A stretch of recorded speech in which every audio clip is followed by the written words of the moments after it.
Oke, perkenalkan kami dari kelompok 8 ya.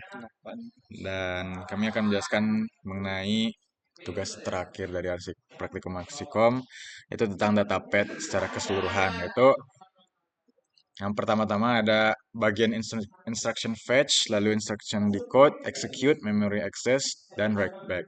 Dimana di tahap awal itu instruction fetch atau mengambil data yaitu dari PC, lalu akan masuk ke instruction memory, dan dari data tersebut akan terbagi secara paralel ketiga-tiganya yaitu ke control unit, register, dan bahkan immediate selector. Nah, di sini ada bagian immediate selector yang dimana akan aktif jika ada fungsi yang bertipe I dan itu dipengaruhi oleh control unit.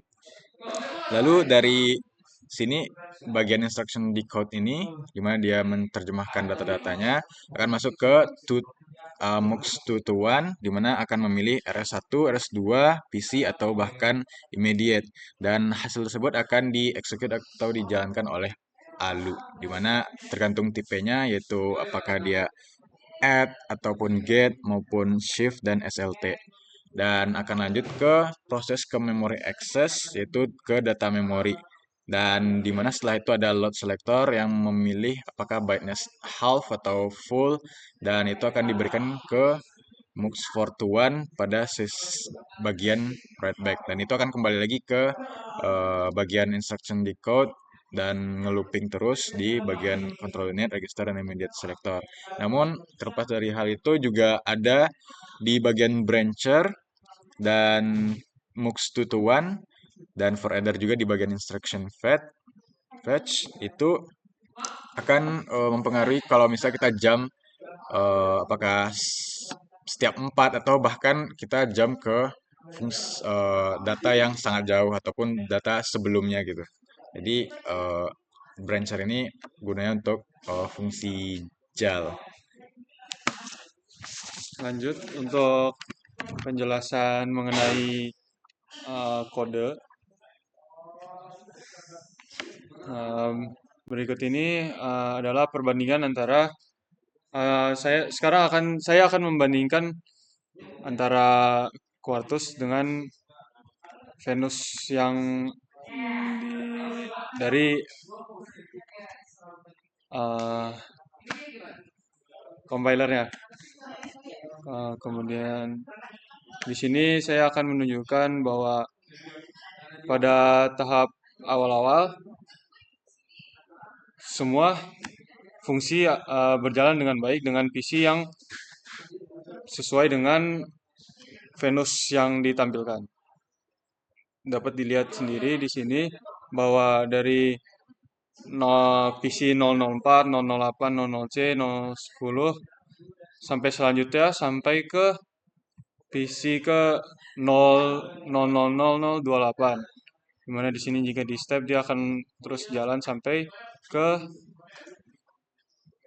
PC 0028. Kemudian setelah PC 0028 dia akan masuk ke fungsi JAL, di mana fungsi JAL akan melompat ke PC A8, di mana ini sesuai dengan compiler yang kami buat. Lalu fungsi ini akan melanjutkan jalannya seperti yang ada pada Venus ini. Kemudian dia akan masuk ke bagian looping, di mana looping akan terjadi pada PC B0 dan BC sampai BC. Di mana hal ini sudah dapat terlihat di Quartus, di mana B0 akan nge-looping sampai BC. Lalu sampai keluar dari looping, uh,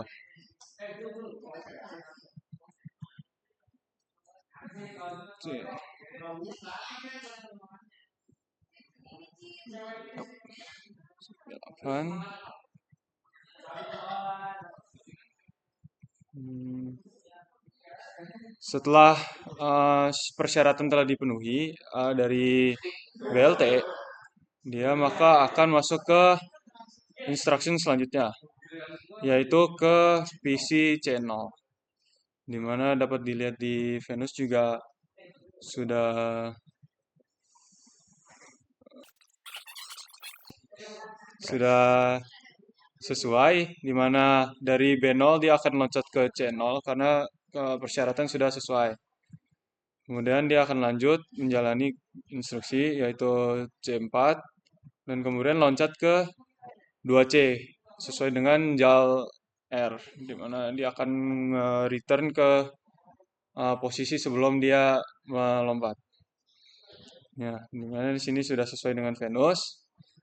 Lalu dia akan melanjutkan jadi 30, 34, 38, 3 dari 38 dia akan melompat ke fungsi C8. Karena di sini dapat dilihat kalau ini adalah JAL. Kemudian dia akan melakukan instruksi lainnya dan kemudian akan looping dari PC CC dan D4.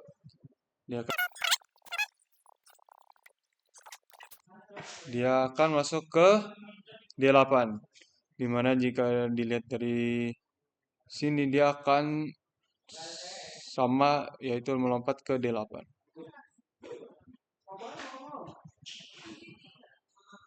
Nah, D8. Dari D8 dia akan melanjutkan dan balik ke fungsi sebelumnya yaitu 3C, dimana ini juga sudah sesuai. Lalu dia akan menjalankan lagi dan masuk ke JAL berikutnya yaitu JAL untuk multiply. Di fungsi ini juga dia akan melakukan looping lagi. Setelah persyaratan dipenuhi, dia akan melompat ke A0, di mana di sini dia juga akan melompat ke A0.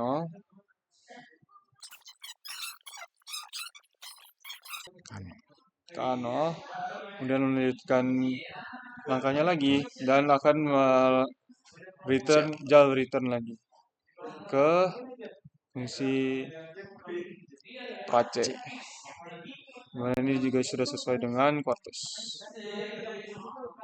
Lalu fungsi ini akan melanjutkan perjalanannya dan akan tiba di SLTIU, di mana ini untuk membandingkan kedua nilai dan jika RS1 sudah lebih kecil daripada RS2, maka output akan dikeluarkan 1, di mana itu adalah persyaratan yang harus dipenuhi supaya untuk membuktikan bahwa fungsi dari compiler ini berhasil.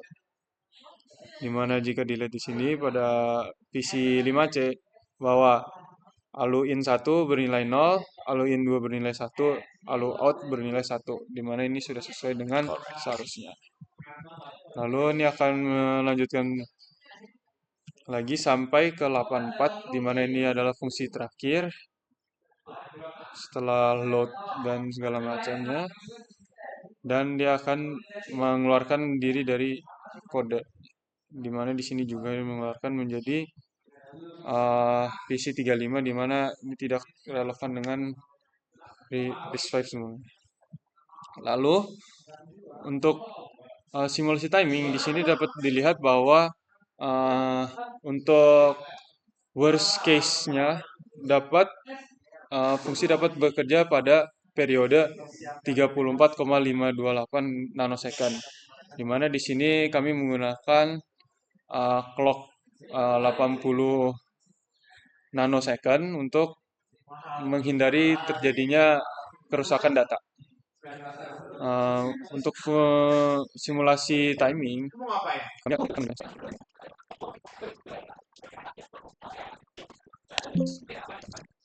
dimana jika dilihat di sini sudah terlihat bahwa fungsi dapat berjalan dengan baik dengan hasil akhir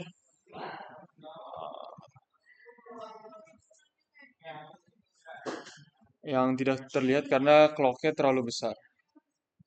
Walaupun begitu dapat dilihat bahwa fungsi-fungsi dari PC baik PC output segala macamnya dapat bekerja dengan baik sesuai dengan fungsi simulasi fungsional, di mana hal ini dapat dilihat dengan adanya delay-delay yang terdapat pada masing-masing fungsi, di mana delay terbesar terjadi saat fungsi load, yaitu pada PC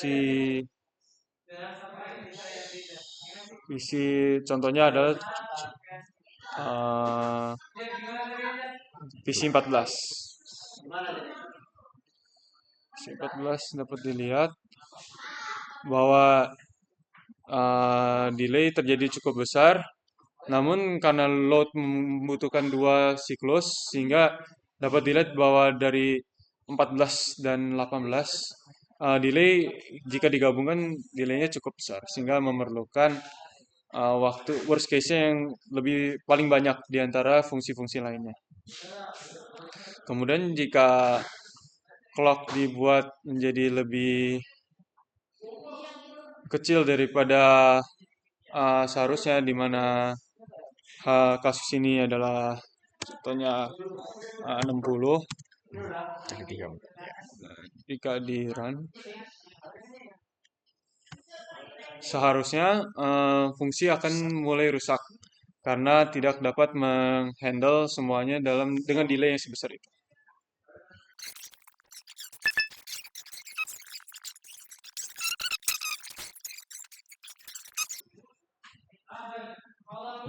Clocknya masih terlalu besar sehingga masih tidak bagus Terbaca. datanya.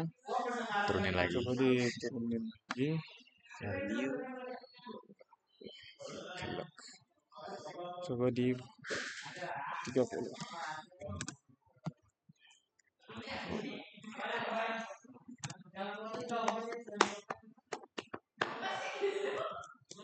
Seharusnya fungsi sudah mulai rusak.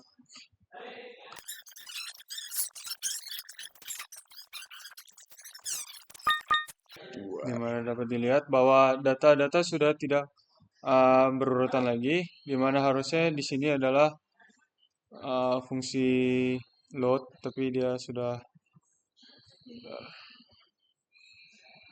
data yang didapatkan sudah tidak jelas lagi, dan dapat dilihat sudah mulai bertabrak-tabrakan.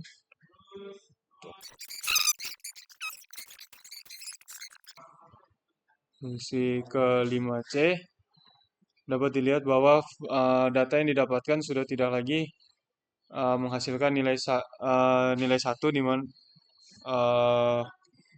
sehingga allow out juga tidak lagi 1 melainkan 0, sehingga dapat dibuktikan bahwa ini fungsi sudah salah. Sekian, terima kasih.